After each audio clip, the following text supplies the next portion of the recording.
Wakas, nagamit ko na rin ang SPayLater ko. Paano ba nangyari yon? Tara, alamin natin.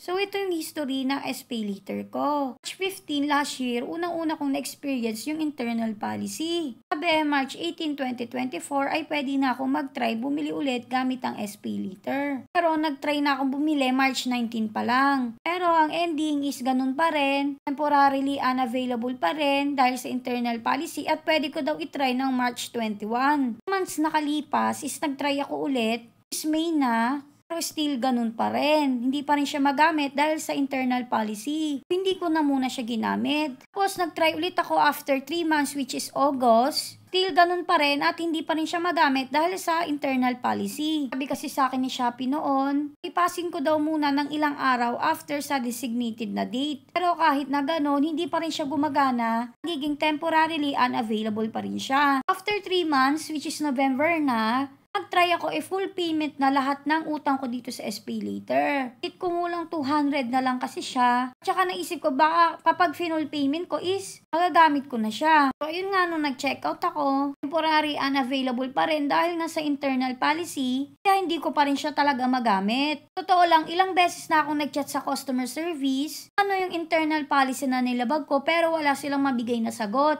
Hindi daw nila kasi pwedeng i-disclose yun. Ang natatandaan ko lang kasi is nagka-late payment ako sa kanila which is isang beses lang yata or dalawa. Kasi nga nung gumawa ako ng video kung ano mangyayari kapag nagka-late payment sa SPayLater. So after 3 months, kaya kong ulit mag-order. February 2025, ipan kong umorder ng temperature. Kasi nga yung isa naming ginagamit na temperature is laging madaling mawalan ng battery. Sa tingin ko, ito yung magandang gamitin na temperature. Pero may nakita akong nakabundle sila, temperature plus pang BP, which is good kasi nga need din namin yan.